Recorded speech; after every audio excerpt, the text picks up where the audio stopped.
අපි ෆොටෝග්‍රාෆියක් ගන්නකොට ඒ ෆොටෝ එක ගන්න ප්‍රොසෙස් එකේ ප්‍රධානම ස්ටෙප් එකක් තමයි ෆෝකස් එක. ෆෝකස් එක හරියට සෙට් වුනේ නැත්නම් අපි මොන જાති ඊටාත්ම මිලාදික කැමරාව පාවිච්චි කරත් ලාභ කැමරාව පාවිච්චි කරත් ෆෝකස් එක හරියට උනේ නැත්නම් අපි ගන්න පින්තූරේ බොඳ වෙනවා. ඒ වගේම තවත් අපිට කියන්න ඕන දේ පින්තූරෙන් කියාගන්න බැරි වෙන අවස්ථාවක් වෙන්නත් පුළුවන්. ඉතින් ෆෝකස් එක ඊටාත්ම වැදගත්. ගොඩක් වෙලාවට අපි ගන්න කැමරාස් වල ෆෝකස් වර්ග කීපයක්ම තියෙනවා. ඒක නිසා ගොඩක් කට්ටිය කන්ෆියුස් වෙනවා. මොන වෙලාවට මොන ෆෝකස් එක පාවිච්චි කරොත්ද මට හොඳ පින්තූරයක් ගන්න පුළුවන් කියලා. ඉතින් අද වීඩියෝ එකේදී මම කතා කරන්නේ කැමරාවේ ෆෝකස් එක ගැන. අපි කතා කරමු ෆෝකස් වර්ග මොනවද?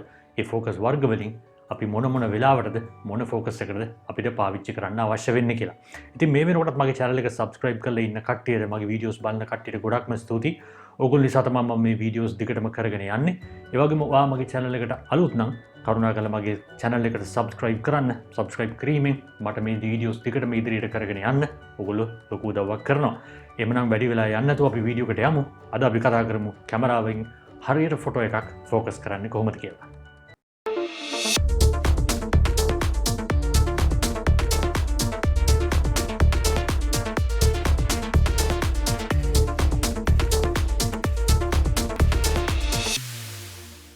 ඉතින් අපි මුලින්ම පොඩ්ඩක් බලමු ෆෝකස් එක කියලා කියන්නේ මොකක්ද කියලා. ෆෝකස් එක කියලා කියන්නේ අපි ගන්න සබ්ජෙක්ට් එක. එහෙම නැත්නම් අපේ ලෙන්ස් එක ඇතුලෙන් අපිට පේන දේ ඒකේ ප්‍රතිබිම්බය ලෙන්ස් එක හරහා ගෙනල්ලා අපි කැමරාවේ තියෙන සෙන්ස් එකට හරි එහෙමත් නැත්නම් ෆිල්ම් එකක් නම් ෆිල්ම් රෝල් එකට හරියට නාභිගත කරන ප්‍රොසෙස් එකට තමයි ෆෝකසින් කියලා අපි කියන්නේ.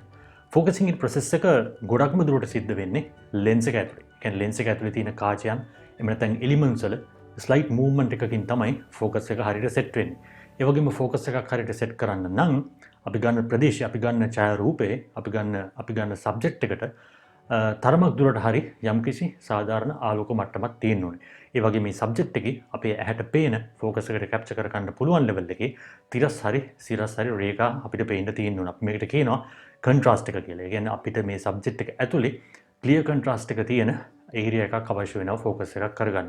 ඕගොල්ලෝ එක්ස්පීරියන්ස් එකෙන් දන්නවා ඇති ගොඩක් වෙලාවට සුදු පාට රෙදි කැල්ලක් එහෙම නැත්නම් තනි පාටක බිත්තියක් වගේ දෙයක් ෆෝකස් එකට අපිට කැප්චර් කරගන්න අමාරුයි. මොකද ෆෝකස් එක හැම වෙලෙම try කරාට ඒක ෆෝකස් වෙන්නේ නැහැ. ඒ වගේම ඡායාරූපකරණයේ මුල් කාලේදී ෆෝකසින් වලදී අපිට ලෙන්ස් වල ලැබුණේ මැනුවල් ෆෝකස් ක්‍රමයක් පමණයි. පස්සේ කාලේදී අපිට දැන් ගොඩක් ඔටෝ ෆෝකස් වගේ ක්‍රම ඇවිල්ලා තියෙනවා. ඒ වගේම මම අර කලින් කිව්වා වගේ ෆෝකස් එක හරියට කරන්න නම් ගොඩක් වෙලාවට තිරස් හෝ සිරස් රේඛා ඡායාරූපයේ තියෙන්න ඕනේ. ඒ වගේම දැන් ෆෝකස් එක ඩෙවලොප් වෙලා තියෙන නිසා මේකට අලුතෙන් software artificial intelligence වගේ දේවල් උත් කැමරා වලට ඇඩ් වෙලා තියෙන නිසා අපිට පුළුවන් ලෙන්ස් එක ඇතුලින් බැලුවාම අපි ඉන්න තැන අපි ෆොටෝග්‍රාෆ් කරන ප්‍රදේශයේ පුද්ගලයෙක් ඉන්නවා නම් ඒ පුද්ගලයාව හඳුනා ගන්න ලෙන්ස් එකට හැකියාව තියෙනවා. ඒ වගේම eye focus කරන්න පුළුවන්. ඒ කියන්නේ S2කට හරියට focus කරන්න පුළුවන් සතෙක්ගේ උනත් ඒ හැකියාවල්. ඒ වගේම අපි ගන්න මේ ෆොටෝග්‍රාෆ් එකේ ඉන්නේ සතෙක්ද, කැම જાතියක්ද, බිල්ඩින් එකක්ද, ලෑන්ඩ්ස්කේප් එකක්ද මේ જાතියේ දේවල් පවා ආටිෆිෂල් ඉන්ටෙලිජන්ස් එකකින් දැන් ගොඩක් වෙලාවට අඳුර ගන්න පුළුවන් නිසා ෆෝකසින් කියන එක ඉස්සරට වැඩිය දැන් ගොඩක් දුරට ඩෙවලොප් වෙලා තියෙනවා.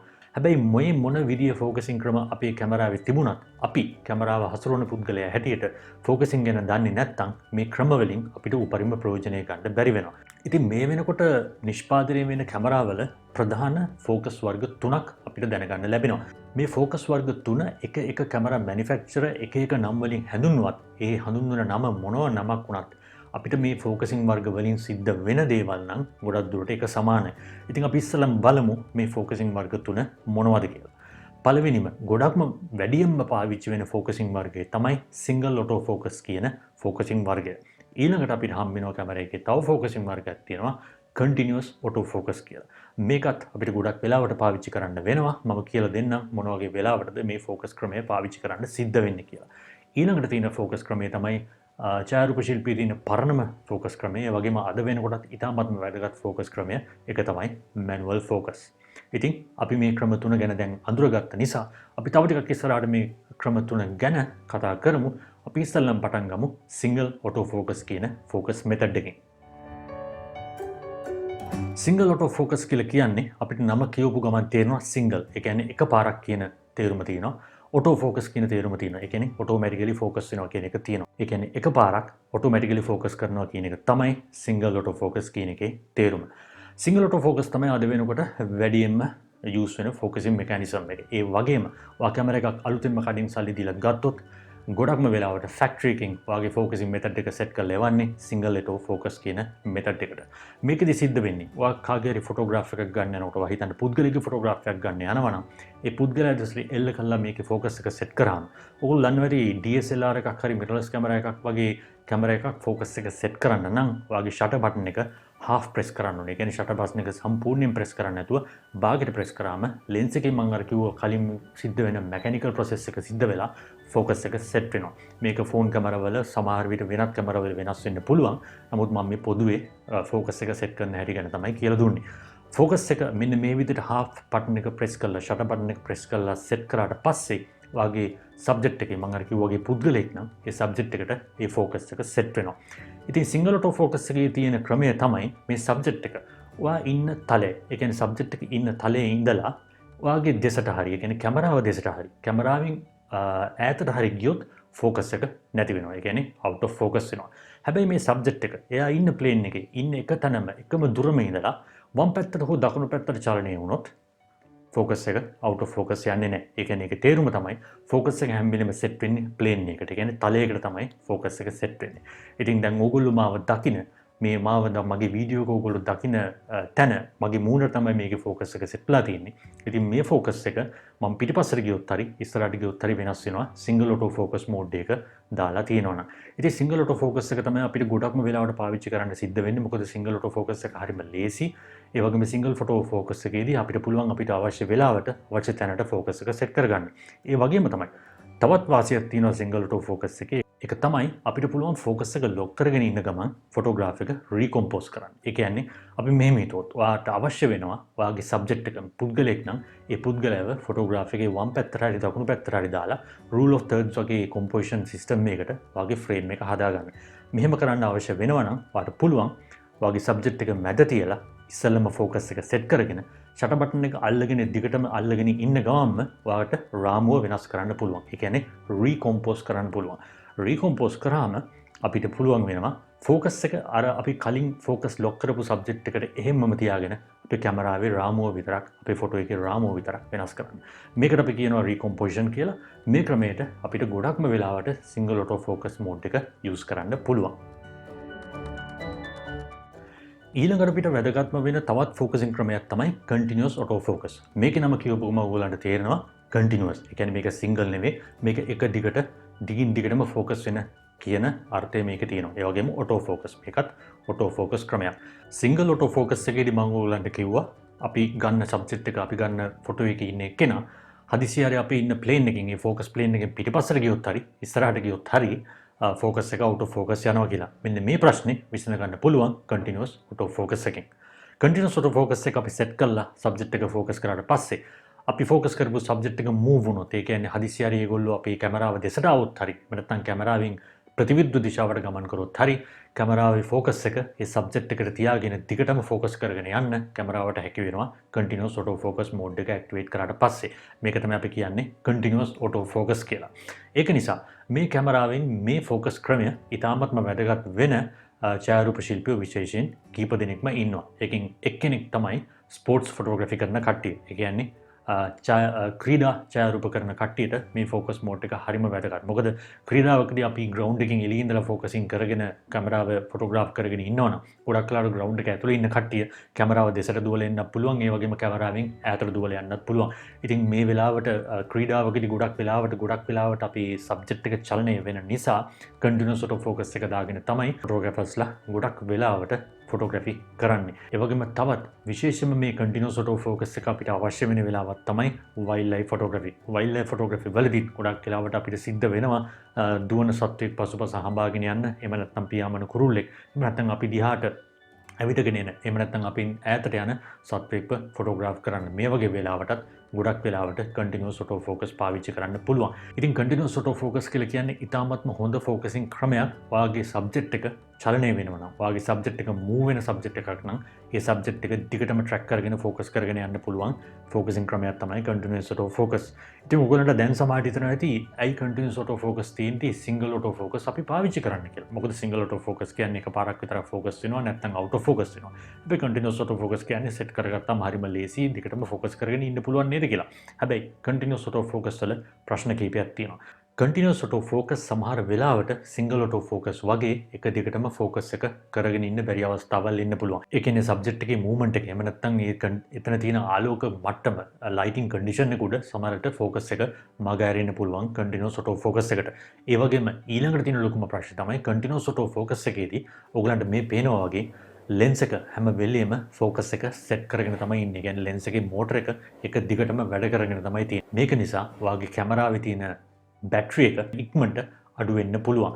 මේක තවත් ලොකු ප්‍රශ්නයක්. ඒ කියන්නේ ඔයගොල්ලෝ කන්ටිනියස් ඔටෝ ෆෝකස් භාවිතා කරන්න එක්කෙනෙක් නම් එහෙම භාවිතා කරන්න බලාපොරොත්තු වෙනවා නම් ගොඩක් වෙලාවට ඇඩ්වයිස් කරන්න පුළුවන් එක්ස්ට්‍රා බැටරි එකකුත් තියාගන්න. මොකද දිගටම කන්ටිනියස් ඔටෝ ෆෝකස් කරනකොට ඔයාගේ කැමරා එකේ බැටරි එක හරි ඉක්මනට ඩ්‍රේන් වෙනවා.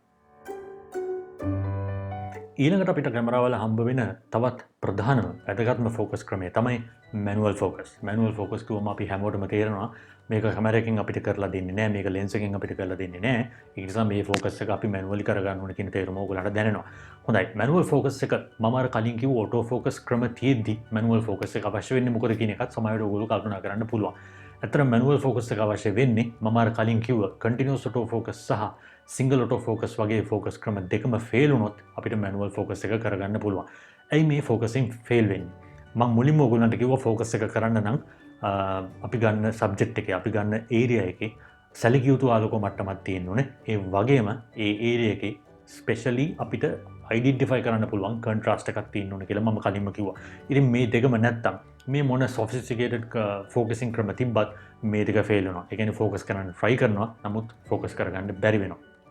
ඉතින් මේ වගේ වෙලාවට අපිට පුළුවන් ලෙන්ස් එක මැනුවල් ෆෝකස් කියන ක්‍රමයට මාරු කරගන්න. ඒක කරන්න ගොඩක් වෙලාවට අපිට පුළුවන් ලෙන්ස් එකේ තියෙන ස්විච් එක එහෙම කරලා මැනුවල් ෆෝකස් එකට ඔටෝ ෆෝකස් වලින් ඉඳලා කැමරා එක ස්විච් කරන්න. මේම ස්විච් කරාට පස්සේ ඊට පස්සේ ඔයගොල්ලන්ට පුළුවන් කැමරා එකේ තියෙන ෆෝකස් රින් එක මැනුවලි කරකවලා මෙන්න මේ වගේ අපිට පුළුවන් මේ ෆෝකස් එක සෙට් කරගන්න.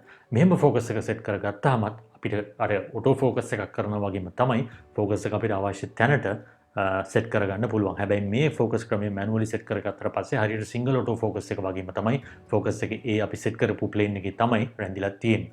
ඉතින් මෙහෙම ෆෝකස් එක සෙට් කරගත්තට පස්සේ අපිට පුළුවන් අපි කැමති ෆොටෝස් ටිකක් ගන්න. අපි ෆෝකස් එක shift කර අපි කැමති විදියට ෆෝකස් එක අපිට අවශ්‍ය තැන් වලට සෙට් කර. ඉතින් මැනුවල් ෆෝකස් එක ගොඩක්ම වෙලාවට අවශ්‍ය වෙන්නේ ලෝ ලයිට් ෆොටෝග්‍රැෆි කන්ඩිෂන්ස් වලදී අපිට අවශ්‍ය වෙනවා. ඒ වගේම ක්‍රියේටිව් ෆොටෝග්‍රැෆි වලදීත් අපිට අවශ්‍ය වෙනවා. ගොඩක්ම අපි ගත්තොත් මිල්කි වේ එකක් ෂූට් කරන වෙලාවට එහෙම නැත්නම් නයිට් ෆොටෝග්‍රැෆි කරන වගේ වෙලාවට ගොඩක් වෙලාවට ඔටෝමැටික් ෆෝකස් සෙටින් එකක් කරන්න අමාරුයි. ඒක නිසා මැනුවල් ෆෝකස් එකට යන්න වෙනවා. ඒ වගේම ගොඩක් වෙලාවට සමහරවිට මැක්‍රෝ ෆොටෝග්‍රැෆි එහෙම නැත්නම් ප්‍රොඩක්ට් ෆොටෝග්‍රැෆි වගේ කරන කට්ටියටත් ගොඩක් වෙලාවට මැනුවල් ෆෝකස් එකට යන්න සිද්ධ වෙනවා. මොකද අපිට අවශ්‍ය කරන තැනට පින් පොයින්ට් කරලා ෆෝකස් එක සෙට් කරගන්න ගොඩක් වෙලාවට ඔටෝ ෆෝකස් ක්‍රමයක් අපිට හරියට එක කරලා දෙන්නේ නැති නිසා. ඉතින් මම මේ කතා කරපු ක්‍රම තුන තමයි කැමරා එක තියෙන බේසික්ම ෆෝකස් වර්ග තුන. ඉතින් මේ බේසික්ම ෆෝකස් වර්ග තුන හොඳට ඉගෙන ගත්තොත් අපිට පුළුවන් අපිට ඕනම අවස්ථාවකට අපිට අවශ්‍ය වෙන ෆෝකස් සෙටින් එක දාලා ෆෝකස් මෝඩ් එක දාලා ෆෝකසින් කරගන්න. ඒ වගේම මෙතනින් එහාටත් තව කාරණා ටිකක් තියෙනවා. මම සැකවින් බොහොම කෙටියෙන් ඕගලන්ට මතක් කරලා දෙන්නම් මේ ෆෝකස් එක සම්බන්ධ තවත් කාරණා තුනක් ගැන. ඒකෙන් පළවෙනි දේ තමයි ෆෝකස් පොයින්ට් එක කියන එක. ඉතින් ඔයගොල්ලෝ දැකලා ඇති ඔයගොල්ලන්ගේ කැමරා එකේ view finder එක ඇතුලෙන් බැලුවම ඔයගොල්ලන්ට grid එකක් පේනවා. මේ grid එක ඇතුලේ ෆෝකස් පොයින්ට්ස් ඔයගොල්ලන්ට පේනවා. මේ ෆෝකස් පොයින්ට්ස් වලින් එකක් නැත්තම් කිහිපයක් එහෙම නැත්තම් ඔක්කොම වගේ ලිට් අප් වෙනවා. ඒ කියන්නේ රතු පාටින් හරි කොළ පාටින් හරි මොනවා හරි පාටකින් ඔයගොල්ලෝ ෂටර් බටන් එක ප්‍රෙස් කරාම ෆෝකස් එක සෙට් වෙන බව පෙන්වනවා. ඉතින් ගොඩක් කැමරාවල දැන් පුළුවන් මේ ෆෝකස් පොයින්ට් එක මැනුවලි මූව් කරගන්න. ඒ කියන්නේ ෆෝකස් එක සෙට් කරන්නේ මොන තැනටද කියන එක ඔයගොල්ලන්ට මැනුවලි කැමරා එකට ප්‍රෝග්‍රෑම් කරලා දෙන්න පුළුවන්. කැමරා එකේ තියෙන සෙටින්ග්ස් වලින් එතකොට පුළුවන් කැමරා එකට ඔයා කියන තැනට, ඒ කියන්නේ ඔයා ලෑන්ඩ්ස්කේප් එකක් නම් ෆොටෝග්‍රාෆ් කරන්නේ මොන ස්ථානයකටද, ඔයා පුද්ගලයෙක් නම් ෆොටෝග්‍රාෆ් කරන්නේ, ප්‍රොඩක්ට් එකක් නම් ෆොටෝග්‍රාෆ් කරන්නේ මොන ස්ථානයකටද වගේ ෆෝකස් එක දෙන්න ඕනේ කියන පොයින්ට් එක ඕගොල්ලන්ට දැන් මැනුවලි දෙන්න පුළුවන්. ඉතින් මේක නිසා ගොඩක් වෙලාවට ෆෝකස් කරන එක හරිම ලේසි වෙලා තියෙනවා. ඒ වගේම මම අර කලින් කිව්වා වගේ රීකොම්පොසිෂන් කරන්න අවස්ථාවක් ගොඩක් වෙලාවට ඉන්නේ නැහැ. මොකද අපිට රාමුව හදලා ඉවර වෙලා ඒ රාමුවට අපි ෆෝකස් එක මොන තැනටද ෆෝකස් පොයින්ට් එක දෙන්න ඕනේ කියන කමාන්ඩ් එක ඕගොල්ලන්ට දැන් කැමරා එක ඇතුලෙන් දෙන්න පුළුවන්. ඊළඟ කාරණාව තමයි ඕගොල්ලෝ කල්පනා කරනවා ඇති ෆෝකස් එක සෙට් කරාම ගොඩක් වෙලාවට ඕගොල්ලෝ යූස් කරන ඇපර්චර් එකත් එක්ක කැමරාවේ ළඟ තියෙන දේවල් වගේම කැමරාවෙන් ඈත තියෙන දේවල් ෆෝකස් එකෙන් අයින් වෙලා යනවා. ඉතින් මේක සමහරලාට අපිට අවශ්‍ය කරන දෙයක් වුණාට සමහරලාට අපිට එහෙම අවශ්‍ය නැහැ. සමහරලාට අපිට අවශ්‍ය වෙනවා කැමරාවේ ළඟ තියෙන දේවල් වගේම දුර තියෙන දේවලුත් එක විදිහට ෆෝකස් කරන්න. මේ විදිහට ෆෝකස් කරන්න නම් අපි ක්‍රමයක් භාවිතා කරනවා. අපි ඒකට කියනවා හයිපර් ෆෝකල් ඩිස්ටන්ස් කියලා. ඒ කියන්නේ කැමරාවේ ළඟ තියෙන දේවල් වගේම කැමරාවෙන් ඈත තියෙන දේවලුත් රීසනබලි ෆෝකස්. ඒ කියන්නේ ඉතාමත්ම හොඳ මට්ටමක ෆෝකස් එකේ තියාගෙන ෆෝකස් කරන්න අපි භාවිතා කරනවා හයිපර් ෆෝකල් ඩිස්ටන්ස් කියන ක්‍රමය. මේ ක්‍රමය භාවිතා කරාම අපිට නිර්ණය කරන්න පුළුවන් කැමරාව ඉඳලා කොච්චර ඈතකින්ද ෆෝකස් එක අපි සෙට් කරන්න ඕනේ. ඒ ෆෝකස් එක සෙට් කරාම ඒ ෆෝකස් කරන ප්ලේන් එකේ ඉඳලා ළඟට තියෙන සබ්ජෙක්ට් වගේම ඈත තියෙන සබ්ජෙක්ට්ස් රීසනබලි ෆෝකස් කියන ක්‍රමයට අපිට හදාගන්න පුළුවන්. ඉතින් මේක ඇත්තටම ලෙන්ස් එක මැනුවලි ෆෝකස් කරලා තමයි මේක කරගන්න වෙන්නේ. ඒ වගේම ලෙන්ස් එකේ ලෙන්ස් එකට හයිපර් ෆෝකල් ඩිස්ටන්ස් එක වෙනස් වෙනවා. මම හයිපර් ෆෝකල් ඩිස්ටන්ස් එක ගැන ඉදිරියේදී වැඩසටහනක් කරන්නම්. ඒක රාම ඔයගොල්ලන්ට තේරෙයි හයිපර් ෆෝකල් ඩිස්ටන්ස් එක කියන්නේ මොකද්ද? ඒ වගේම හයිපර් ෆෝකල් ඩිස්ටන්ස් එක හොයාගන්නේ කොහොමද කියන එක සම්බන්ධව ක්‍රම කීපයකුත් අපිට දැනගන්න පුළුවන් වෙයි. ඊටත් පස්සේ හයිපර් ෆෝකල් ඩිස්ටන්ස් එකනුත් ඔය එහාට ඕගොල්ලන්ට ගිහිල්ලා. ඒ කියන්නේ ෆෝකස් එක ළඟ තියෙන දේවල් වගේම දුර තියෙන දේවල් ඉතාමත්ම ක්‍රිස්ප් ෆෝකස් එකේ ඕගොල්ලන්ට තියාගන්න අවශ්‍යයි නම් මේකට අපි පාවිච්චි කරනවා ෆෝකස් ස්ටැකින් කියන මෙතඩ් එක. ඒ කියන්නේ අපි කැමරාවකින් ෆෝකස් කරලා පින්තූර ගන්නකොට අපේ ළඟ තියෙන දේවල් වෙනම ෆෝකස් කරලා අපිට යම් කිසි දුරකින් තියෙන දේවල් තවත් විඩියකට ෆෝකස් කරලා ෆොටෝ එකක් අරගෙන ඒ වගේම තවත් ඈතින් තියෙන දේවල් වලට විතරක් ෆෝකස් කරලා ෆොටෝස් අරගෙන මේ වගේ ෆොටෝස් ගත්ත ෆොටෝස් තුනක් නැත්නම් ඊට වැඩි ප්‍රමාණයක් එකතු කරලා ස්ටැක් එකක් හදනවා කියලා අපි කියනවා. මේ ස්ටැක් ෆොටෝග්‍රැෆි ගොඩාක් වෙලාවට අපි ප්‍රොඩක්ට් ෆොටෝග්‍රැෆි වලදී වගේම ලෑන්ඩ්ස්කේප් ෆොටෝග්‍රැෆි වලදී පාවිච්චි කරනවා. ඕගොල්ලෝ දැකලා ඇති ප්‍රොඩක්ට් ෆොටෝග්‍රැෆි ගොඩක් ළඟට ගත්ත ෆොටෝග්‍රැෆි ඒ වුණාට ඒවයි ෆෝකස් එක ළඟ තියෙන දේවල් වල වගේම ඈත තියෙන දේවල් වලට හරිම ලස්සනට ක්ලියර්ලි ෆෝකස් වෙලා තියෙනවා. ඒ වගේම ඕගොල්ලෝ දැකලා ඇති සමහර ලෑන්ඩ්ස්කේප් ෆොටෝග්‍රාෆ්ස් තියෙනවා. ළඟම තියෙන දේවල් වගේම ඈත තියෙන කඳුපන්තිය වලාකුළු දක්වාම ලස්සනට ෆෝකස් වෙලා තියෙනවා. මේ ක්‍රමය අපි කියන්නේ ෆෝකස් ස්ටැකින් කියලා. මේම ස්ටැක් කරලා හදාගත්ත ෆොටෝස් වල තමයි මේ වගේ end to end ක්‍රිස්ප් ෂාර්ප්නස් එකක් අපිට දකින්න ලැබෙන්නේ. ඉතින් ෆෝකස් එක කියන එක ටිකක් large subject එකක් එක අතකින් බැලුවාම හැබැයි හරිම ලේසියෙන් මාස්ටර් කරන්න පුළුවන් subject එකක්. මුලින්ම අපිට අවශ්‍ය වෙන්නේ focusing modes සහ ෆෝකසින් මෝඩ්ස් අවශ්‍ය වෙන්නේ මොන වෙලාවටද කියන එක දැන ගැනීම තමයි අවශ්‍ය වෙන්නේ. ඉතින් මම හිතනවා ෆෝකසින් ගැන ඕගොල්ලන්ට මේ වීඩියෝ එක පටන් ගන්න කලින් තිබ්බට වැඩිය ඕගොල්ලන්ගේ දැනුම මේ වෙනකොට ගොඩක් වෙලාවට වැඩි වෙලා ඇති කියලා. ඉතින් ඒක තමයි මම මේ වීඩියෝ එකෙන් බලාපොරොත්තු වෙච්ච දේත්. ඉතින් ෆෝකසින් ගැන බේසික්ම දේවල් දෙකක් තමයි මම අද කියලා දුන්නේ. ෆෝකසින් මෝඩ්ස් කියන්නේ මොනවද? ඒ වගේම ෆෝකසින් මෝඩ්ස් වලින් ඕගලන්ට මොන අවස්ථාවන් වලදීද වැඩ ගන්න පුළුවන් කියන එක තමයි මම අද කියලා දුන්නේ. ඉස්සරහට මම හයිපර් ෆෝකල් ඩිස්ටන්ස් වගේම ෆෝකස් ස්ටැකින් ගැන පොඩි වැඩසටහනක් දෙකක් කරන්නම්. ඒකෙන් ඕගලන්ට ෆෝකසින් ගැන දැනුම තව ටිකක් දියුණු කරගන්න පුළුවන්. ඉතින් මේ වගේ වැඩසටහන් දෙකටම බලන්න අවශ්‍යයි නම් ඕගලන්ට පුළුවන් මගේ YouTube channel එකට subscribe කරලා bell icon එකක් click කරලා subscriptions on කරලා තියාගන්න. එතකොට මම දාන videos ඕගලන්ට ඉක්මනටම බලන්න පුළුවන්. ඉතින් මම හිතනවා මේ ෆෝකසින් ගැන කරපු වීඩියෝ එකෙන් ඕගොල්ලෝ ගොඩක් දේවල් ඉගෙන ගන්න ඇති කියලා.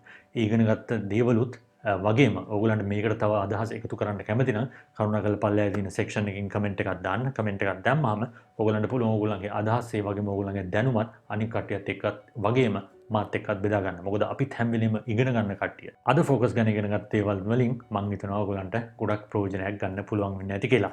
එhmenan ඊළඟ පාර ආපහු හම්බ වෙනකන් happy photography.